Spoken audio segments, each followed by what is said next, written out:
اب میں اردو تقریر کے لیے دعوت دیتا ہوں حافظ علی خورشید کو۔ حافظ علی خورشید سٹیج پر آتے ہیں اور اردو تقریر آپ کے سامنے پیش کرتے ہیں۔ یہاں پتہ نہیں کتنی کہانیاں ہیں جن کو یقیناً بیان کرنا آپ کے لیے شاید ذہنی طور پر کچھ پریشانی کا باعث بنے۔ میں معذرت خواہ ہوں۔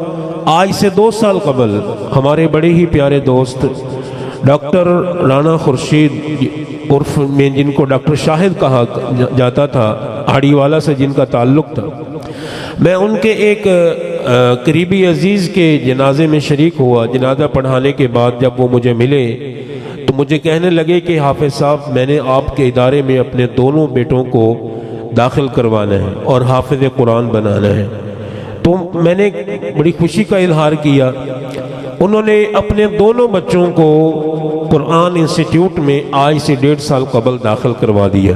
حافظ عثمان خورشید، وہ کہاں ہیں؟ کھڑے ہو جائیں۔ کہاں میں؟ یہ ان کا دوسرا بیٹا ہے حافظ عثمان خورشید، یہ ان کے بڑے صاحبزادے ہیں اور یہ چھوٹے صاحبزادے ہیں ان کے۔ اللہ رب العزت ڈاکٹر شاہد صاحب کی قبر روشن فرمائے۔ عرصہ تقریباً کو 3 ماہ قبل اللہ کو پیارے ہو گئے۔ یقیناً یہ بچے ان کے لیے آج بیٹھ جائے بیٹا، شاباش۔ یہ بچے ان کے لیے آج صدقہ جاریہ ہیں۔ باپ تو بڑے خواب دیکھتے ہیں، مائیں بڑی خواب دیکھتی ہیں۔ اللہ رب العزت سب کے بچوں کو سلامت رکھے اور سب بچوں کے ماں باپ کو اللہ رب العزت سلامت رکھے۔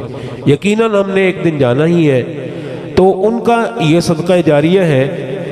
حافظ علی خورشید آپ کے سامنے اردو میں تقریر پیش کرتے ہیں۔ حافظ علی خورشید۔ نحمده ونصلي على رسوله الكريم، اما بعد، فاعوذ بالله من الشيطان الرجيم، بسم الله الرحمن الرحيم۔ قل هل يستوي الذين يعلمون والذين لا يعلمون؟ وقال النبي صلى الله عليه وسلم: من خرج في طلب العلم فهو في سبيل الله حتى يرجع، أو كما قال عليه الصلاة والسلام۔ ہم سے تاریخ ہے، تاریخ کا عنوان ہم سے تاریخ ہے، تاریخ کا عنوان وقت بھی جانتا ہے، وقت کی پہچان ہم سے الجھو گے تو انجام برا ہوگا، ہم سے الجھو گے تو انجام برا ہوگا۔ رب کعبہ کی قسم صاحب ایمان قابل دی تقریم حضرات، علماء کرام، میرے ہم مشن، ہم سفر، ہم مکتب ساتھیوں، السلام علیکم ورحمۃ اللہ وبرکاتہ۔ سامعین محترم، آج مجھے جس موضوع پر لب کشائی کرنے کا موقع ملا ہے وہ ہے عصر حاضر میں دینی مدارس کا کردار۔ سامعین محترم، نبی صلی اللہ علیہ وسلم اس دنیا میں 2 عظیم نعمتیں لے کر آئے، ایک مقدس کتاب اور دوسرا روشن دین، ایک چمکتا علم اور دوسرا دمکتا ہوا اخلاق، ایک علم کامل اور دوسرا عمل کامل۔ سامعین محترم، یہ جملہ مقولہ بڑا مشہور اور متحرک بین الناس ہے۔ اس امت کے لیے پہلے مدرسہ بنیاد مدرسہ دار ارقم میں یہ اصحاب صفہ میں رکھی گئی، لیکن اگر تھوڑا سا باریک بینی سے کام لیا جائے تو اس امت کی رہبری اور رہنمائی اور اسلام کے لیے جو پہلا مدرسہ قائم ہوا وہ غار ہرا تھا، جس کے معلم اول رب کائنات، متعلم اول رحمت کائنات، واسطہ اول جبرائیل امین، کتاب اول قرآن کریم اور مخاطبین اولین صحابہ کرام کے قدسی صفات پر مشتمل جماعت تھی۔ یہ تعلیم کا سلسلہ وہاں سے شروع ہوا۔ سامعین محترم، اب آئیں ذرا دور حاضر میں ان دینی مدارس کے کردار کا جائزہ لیتے ہیں تو فوراً ذہن کی گلیوں میں یہ سوال گردش کرنا شروع کر دیتا ہے کہ ان دینی مدارس کا کیا کردار ہے۔ ارے دلے باطل، ذرا سن کہ ان دینی مدارس کے ذریعے نہ صرف اسلامی معاشرت، اسلامی اخلاق و اصائل زندہ ہے تابندہ ہوتے ہیں، بلکہ اسلامی علوم و فنون کی ترویج جیسے مبارک عمل اسلامی کلچر میں جاری رہتا ہے۔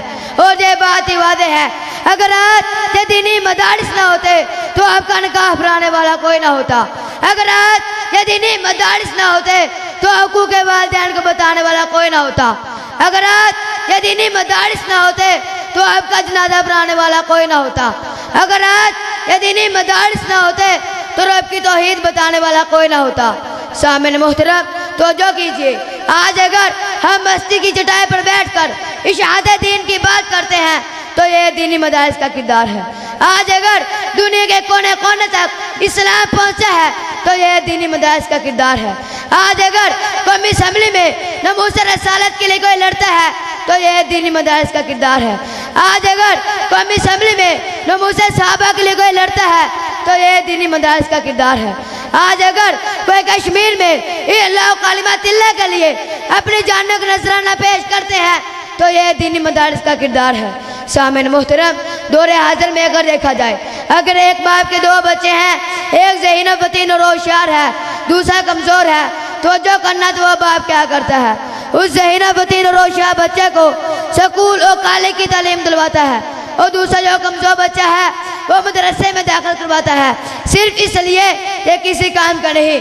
توجہ کرنا، اب ایک بچے کی پرورش سکول اور کالج میں ہوتی ہے اور دوسرے بچے کی پرورش مدرسے میں، پھر نتیجہ کیا نکلتا ہے کہ 2-3 سال کے بعد وہی مدرسے والا کمزور بچہ اپنے ابا جان کو خوشخبری مبارکباد دیتا ہے، ابا جان میں حافظ قرآن بن گیا۔ سامعین محترم یہ دینی مدارس کا کردار نہیں تو اور کیا ہے؟ سامعین محترم توجہ کرنا، پھر جو یہ بچہ اپنے والدین کی خدمت سے انجام دیتا ہے تو یہ دینی مدارس کا کردار ہے۔ پھر جو یہ بچہ خیرکم من تعلم القرآن وعلمہ کا مصداق بنتا ہے تو یہ دینی مدارس کا کردار ہے۔ اور جو یہ بچہ رفتہ رفتہ عالم بن کر مسجد کے ممبر و محراب سے لوگوں کو حقوق اللہ اور حقوق العباد کا درس دیتا ہے تو یہ دینی مدارس کا کردار ہے۔ سامعین محترم انہی دینی مدارس والوں نے اس کمزور کو اس حد تک لائے کہ وہ حافظ قرآن بن گیا، مبلغ اسلام بن گیا، مبلغ اسلام بن گیا، مفسر اسلام بن گیا۔ سامعین محترم یہ دینی مدارس کا کردار نہیں تو اور کیا ہے؟ سامعین محترم اہل ایمان والوں کو چاہیے کہ ان دینی مدارس کی قدر کرے، دینی مدارس کے مقام و مرتبے کو سمجھے، دینی مدارس کے لیے دعا کو اپنا معمول بنائے اور اپنے بچوں میں سے سب سے بہترین اور ذہین بچوں کو مدارس سے تعلیم دلوائے تاکہ لوگوں کے سامنے ان دینی مدارس کا کردار اور بھی واضح ہو جائے۔ وآخر دعوانا ان الحمدللہ رب العالمین۔ ماشاءاللہ یہ تھے حافظ علی خورشید، بیٹا ادھر آؤ۔ ان دونوں بھائیوں کے لیے والد محترم کی طرف سے 500 روپیہ انعام۔ ماشاءاللہ دونوں بھائیوں کے لیے 500 روپیہ والد محترم کی طرف سے انعام۔ اللہ رب العزت ان بچوں کو اپنے والدین کے لیے صدقہ جاریہ بنائے۔